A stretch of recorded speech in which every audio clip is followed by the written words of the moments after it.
Peťo, scéna 1, poprvé. Takže čaute komunitka, vítajte pri ďalšom videu z dielne nášho úžasného videotímu.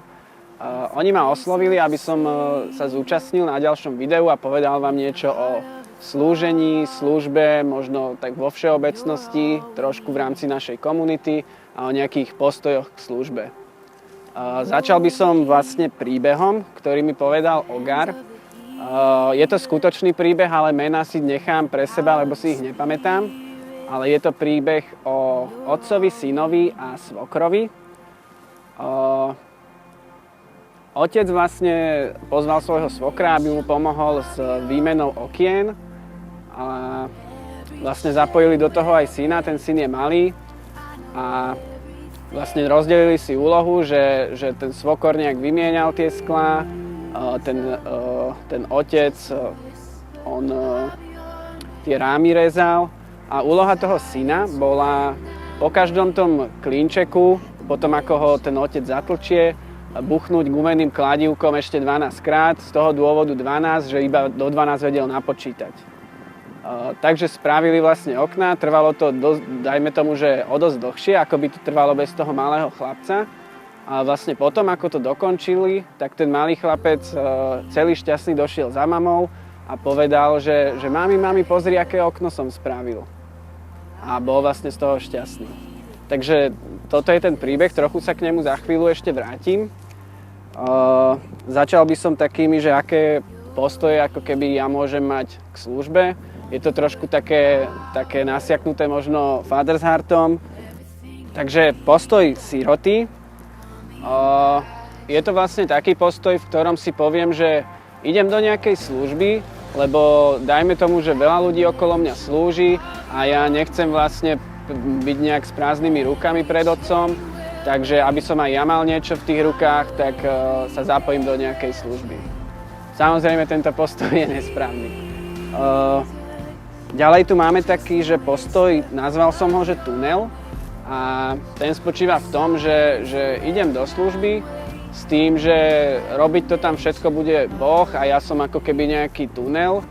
Nie je to úplne nepravda, samozrejme bez Boha sa žiadne zranenie neuzdraví, ani žiadne zázraky nestanú, to sa musí stať naozaj z Neho, ale nie je to tak, že on ako keby robil zvlášť od teba.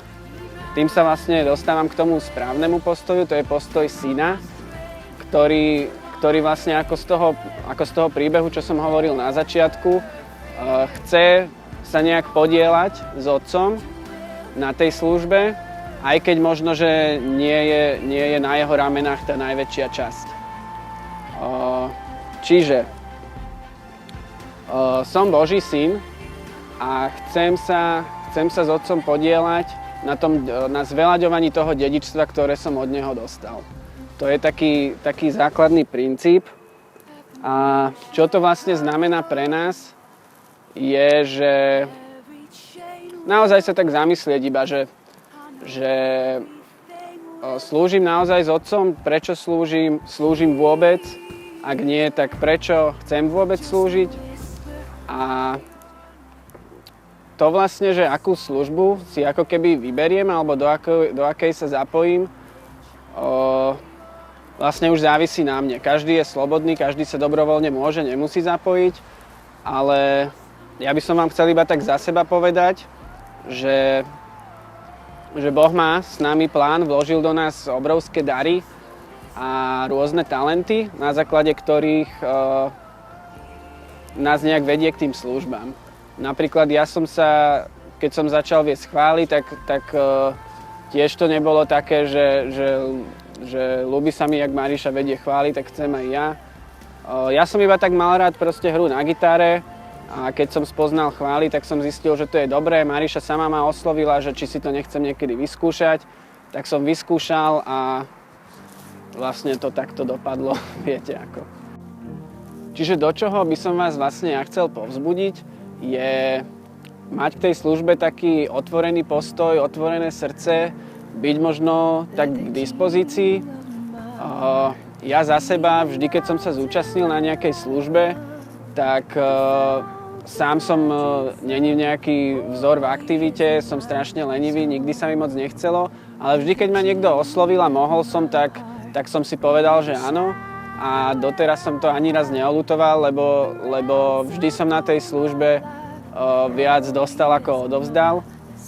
A napríklad super vec bola, keď som bol hovoriť birmovancom svedectvo, ktoré keď som si vlastne pripravoval, tak keď som si tak rekapituloval ten život a že čo by som vlastne mohol tak spomenúť, tak som si všimol strašne veľa situácií a strašne veľa takých božích ako keby ťukesov v mojom živote.